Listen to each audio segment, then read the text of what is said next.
Hi everyone, welcome to Light Flames Creative Lab. In this video I'll show you how I sew these harem pants for my smart doll. Note that I'm not a professional tailor, so follow my steps on your own risk. I accidentally bought lots of knitted fabrics. I chose this grey one because it's not so stretchy, quite heavy, and I think it will work great for the pants. I've already prepared the patterns. I made band pattern too long, and in my case it should be shortened for a couple of centimeters. As you can see, the cut out band detail is shorter than the pattern. I'll need one piece of this, two pieces for the cuffs,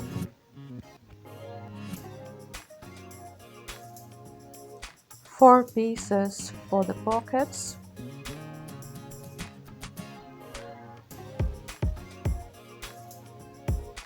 two pieces for front,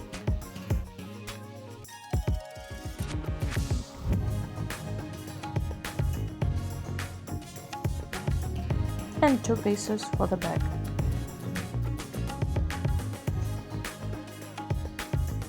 You can define the front detail from back by a small gap where the pocket should be installed. I made a mistake when I was constructing the pattern of these pants. As you can see, it has too much fabric on the sides, which I just fold inside the pants to not resew everything, but if you want them to look like this, you will need some adjustments to the pattern. So this is the original pattern. It's based on pattern of women trousers from Culture Japan. This is the side seam. This part connects to front or back details. This is so-called leg seam or inseam, and the pocket detail. You can make the pocket any shape you like, you just need to put it inside this area. So this is the back detail. So the front has this gap that creates a hole where the hand goes inside the pocket. Attaching front detail and pocket looks like this, and back detail with pocket attaches like this. As for adjustments for that side seam, you need to make the angle less sharp. You can just draw a line or curve it a bit. That would be even better, like this.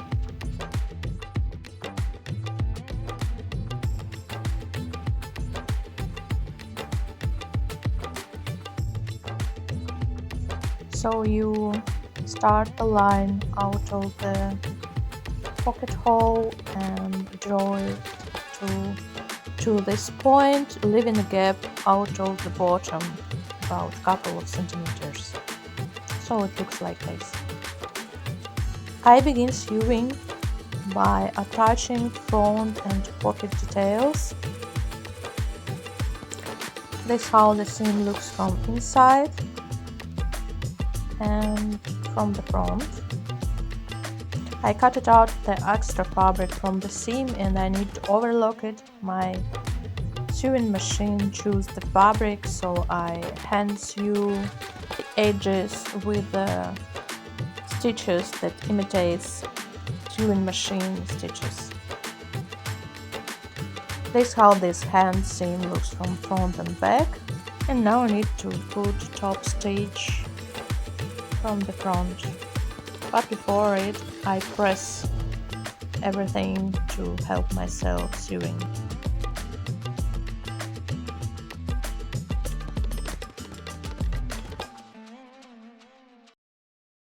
I'm laying top stitch at the front of pocket hole.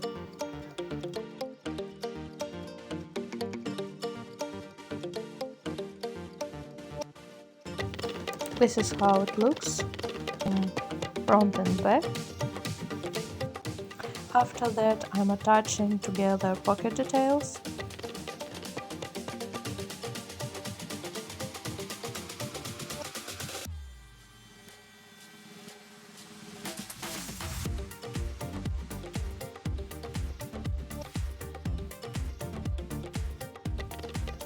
and overlocking the edges by hand stitching.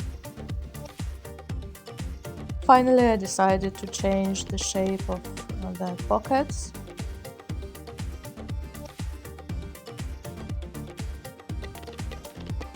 To ease the further work with pocket, I'm stitching it with the front detail.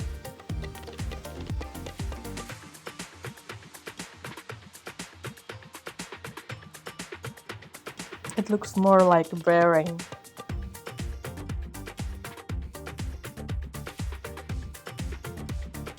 Now I am attaching two front details together.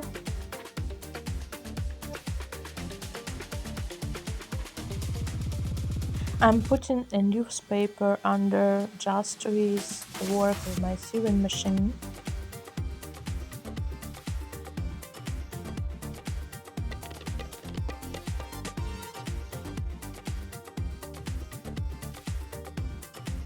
Now I need to overlock the seam. Now it's time to stitch the side seams.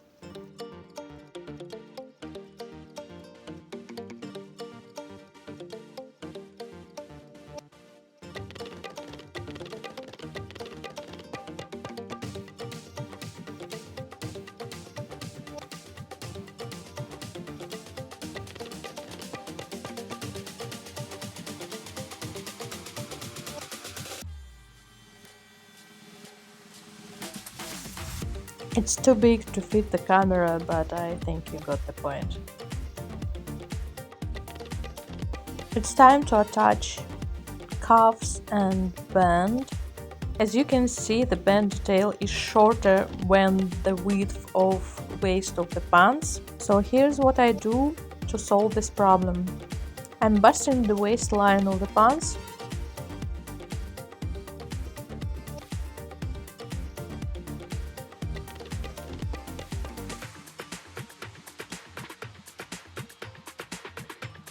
Busting helps me to adjust width of waistline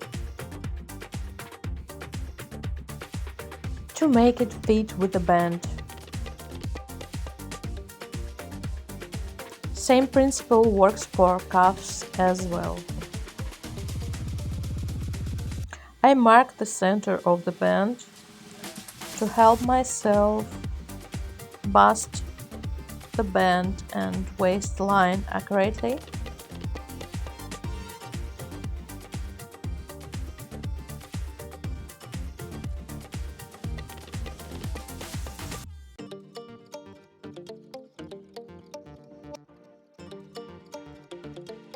I try to make the fabric as flat as possible in the pockets area and distribute evenly foldings in other areas.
This is how the belt looks at front, the back, and now I can lay a top stitch with my sewing machine.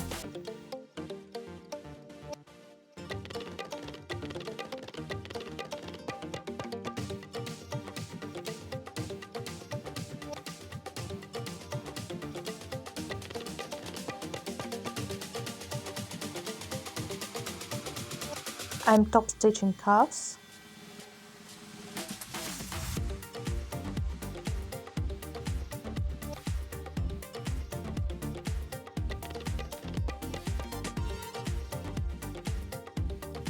After top stitching the cuffs, I can now attach the back details.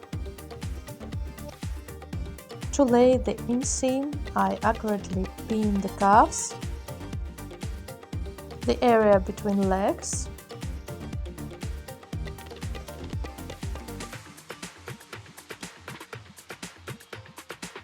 now I can lay inseam.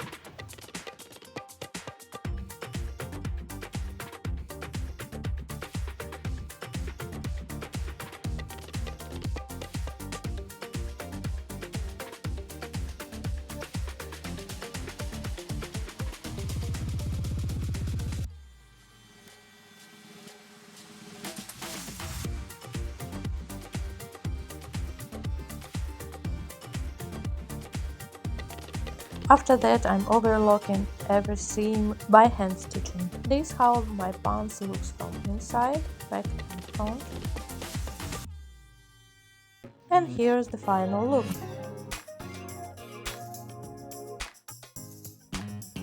In my opinion, these pants look just awesome.